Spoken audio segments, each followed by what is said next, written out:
بسم اللہ الرحمن الرحیم۔ محترم ناظرین و سامعین، السلام علیکم ورحمۃ اللہ وبرکاتہ۔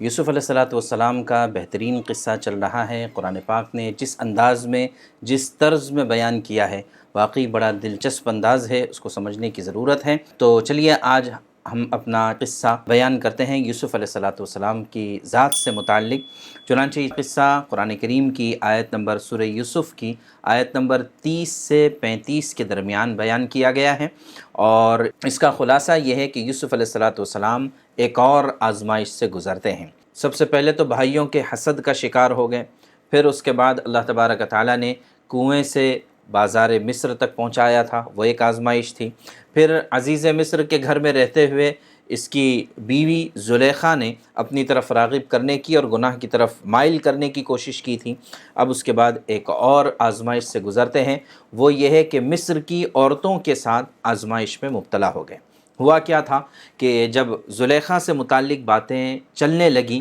اور لوگوں کو پتہ چلی، تو زلیخا کی جو سہیلیاں تھیں، جاننے والیاں تھیں، ان کو جب پتہ چلا تو انہوں نے اس کو ملامت کرنا شروع کیا کہ کیسی عورت ہے، اپنے ہی غلام اور اپنے ہی گھر میں رہنے والے ایک نوجوان کے ساتھ غلط کام کرنا چاہ رہی تھی۔ تو اس طرح کی باتیں اس کے کانوں تک بھی پہنچی، زلیخا کے کانوں تک۔ اس نے کہا کہ ٹھیک ہے، میں ایک پریکٹیکل ان کو نمونہ دکھاتی ہوں، ڈیمو دکھاتی ہوں کہ میں کیوں اس کے محبت میں یا اس کے عشق میں فریفتہ ہوئی، کیوں اس کے پیار میں آ گئی۔ تو اس کا ایک نمونہ دکھانے کے لیے اس نے یہ کیا کہ سب کی دعوت کی، اور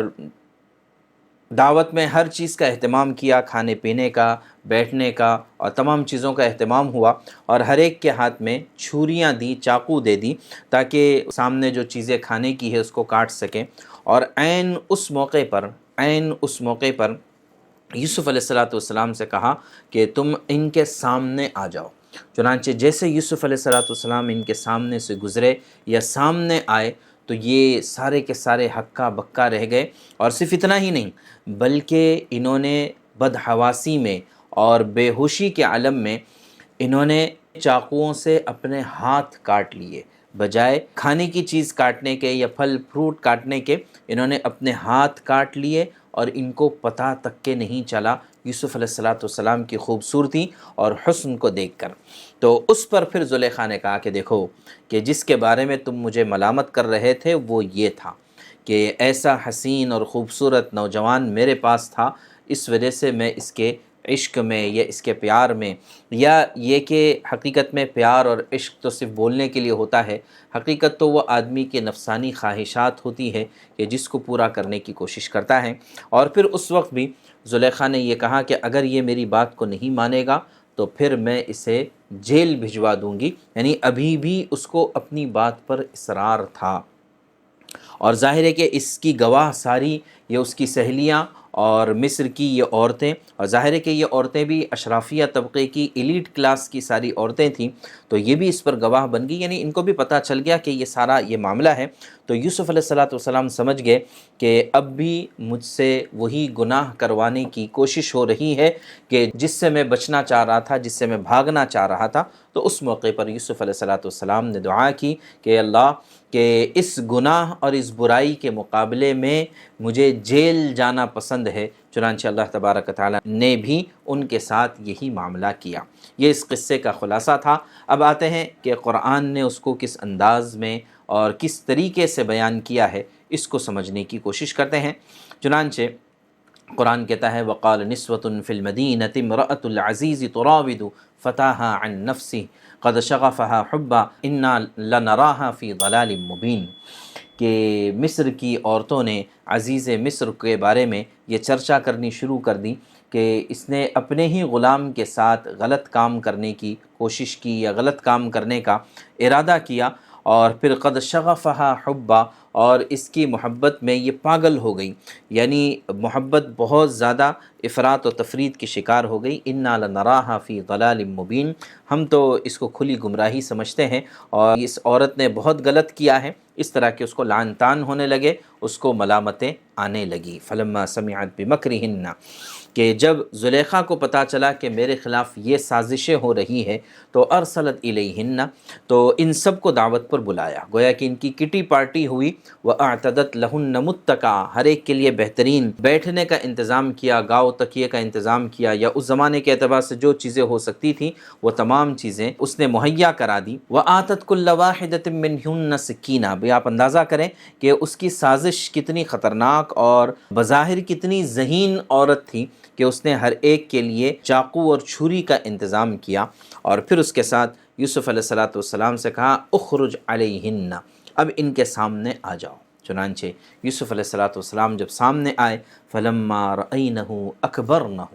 کہ جیسے ہی یوسف علیہ السلام سامنے آئے تو ان کے ہوش اڑ گئے، اور جو ہے ان کے حسن کے سامنے گویا کہ ان کی آنکھیں پھٹی کے پھٹی رہ گئی۔ وَقَطَّعْنَ أَيْدِيَهُنَّ، قرآن نے صاف کہا کہ انہوں نے ان چاقوؤں سے جس سے پھل فروٹ کاٹنے تھے، کھانے کی چیزیں کاٹنی تھی، اپنے انگلیوں کو، اپنے ہاتھوں کو انہوں نے کاٹ لیا، اور ان کو احساس تک کے نہیں ہوا، اور کہا وَقُلْنَ حَاشَ لِلَّهِ مَا هَذَا بَشَرًا إِنْ هَذَا إِلَّا مَلَكٌ كَرِيمٌ، اور سب نے کہا کہ اللہ کی پناہ، یہ تو انسان ہے ہی نہیں، یہ تو کوئی فرشتہ اتر کر آیا ہے۔ تو لہٰذا یوسف علیہ السلام کا حسن اس طرح سے تھا۔ چنانچہ خود اللہ کے نبی صلی اللہ علیہ وسلم، معراج کی مشہور حدیث ہے، اس میں یہی بات ارشاد فرماتے ہیں کہ جب اللہ کے نبی صلی اللہ علیہ وسلم کو ساتوں آسمانوں کی سیر کرائی گئی، اس میں تیسرے آسمان پر جب پہنچے تو یوسف علیہ السلام سے وہاں پر ملاقات ہوئی، تو اللہ کے نبی صلی اللہ علیہ وسلم فرماتے ہیں کہ اذا هو قد اعطی شطر الحسن، کہ یوسف علیہ السلام کا حال یہ ہے کہ ان کو گویا کہ پوری دنیا کے حسن کا آدھا حصہ دیا گیا تھا۔ حالانکہ ہم تو یہ مانتے ہیں اللہ کے نبی صلی اللہ علیہ وسلم کا حسن یوسف علیہ السلام کے حسن سے زیادہ تھا، اس لیے کہ یوسف علیہ السلام کے حسن کو دیکھ کر مصر کی عورتوں نے تو صرف انگلیاں کاٹی تھیں، اور اللہ کے نبی صلی اللہ علیہ وسلم کی جاذب شخصیت کے سامنے تو لوگوں نے آپ کے خاطر اپنی جانوں کو نچھاور کیا، اپنی گردنوں کو کٹوایا ہے۔ تو بہرحال اللہ کے نبی صلی اللہ علیہ وسلم نے بھی ان کے حسن کی گویا کہ تعریف کی۔ اب جو ہے زلیخا کہنے لگی قالت فذلکن الذی لمتننی فیہ، کہ دیکھو کہ جس غلام یا جس آدمی سے متعلق تم مجھے طعنہ دے رہے تھے اور ملامت کر رہے تھے، یہ وہی شخص ہے۔ وَلَقَدْ رَاوَدتُّهُ عَن نَفْسِهِ فَاسْتَعْصَمَ، اور صاف کہا کہ میں نے اس کو بہکانے کی کوشش کی لیکن اس نے اپنے آپ کو بچا لیا۔ آگے کہہ رہی ہے وَلَئِن لَّمْ يَفْعَلْ مَا آمُرُهُ، اور اگر میرے کہنے کے مطابق یہ نہیں کرتا ہے تَلَيُسْجَنَنَّ، تو پھر ضرور بالضرور اس کو جیل جانا پڑے گا، سلاخوں کے پیچھے رہنا پڑے گا۔ وَلَيَكُونَ مِنَ الصَّاغِرِينَ، اور یہ کہ اس کو ذلت اٹھانی پڑے گی میری بات نہ سننے کی۔ کتنی بڑی بات زلیخا کی طرف سے کہی گئی۔ تو اس پر یوسف علیہ السلام سمجھ گئے کہ اب بھی اسی گناہ کا اصرار ہے۔ اب اگر میں گھر پر رہتا ہوں تو ظاہر ہے کہ عزیز مصر ہمیشہ گھر پر نہیں موجود ہیں، میں اگر گھر پر رہتا ہوں تو دوبارہ یہ کوشش کرے گی کہ مجھے اسی گناہ کی طرف لایا جائے۔ یہی بات ہم نے پچھلی مرتبہ بھی کہی تھی کہ آدمی جس جگہ پر گناہ کرتا ہے اس جگہ سے دور ہٹ جائے، اس لیے کہ اس جگہ پر جو گناہ ہوا ہے تو اس جگہ پر یقیناً ایک طرح کی نحوست ہے، اور سائیکولوجیکلی بھی جس جگہ پر آدمی کوئی گناہ کرتا ہے دوبارہ اسی جگہ پر گناہ کرنا اس کے لیے آسان ہو جاتا ہے، تو اس لیے اس جگہ کو چھوڑ دینا چاہیے، ان اسباب کو ختم کر دینا چاہیے۔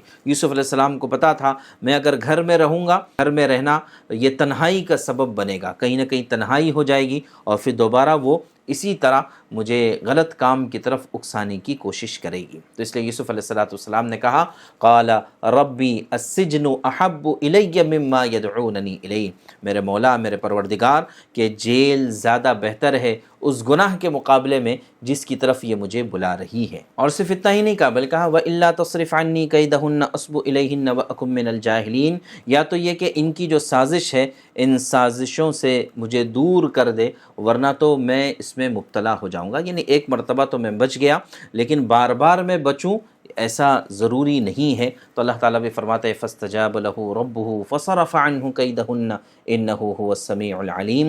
کہ اللہ تبارک تعالیٰ نے بھی یوسف علیہ السلام کی بات کو سنا اور ان کی سازشوں کو ناکام کیا۔ ابھی دیکھیں قرآن کہتا ہے فَصَرَفَ عَنْهُ كَيْدَهُنَّ، كَيْدَهَا نہیں کہا، یعنی پہلے تو صرف زلیخا کی سازش تھی اور وہ اپنی طرف مائل کرنا چاہ رہی تھی، لیکن یہاں پر قرآن نے کہا کہ اب تمام عورتیں اس سازش میں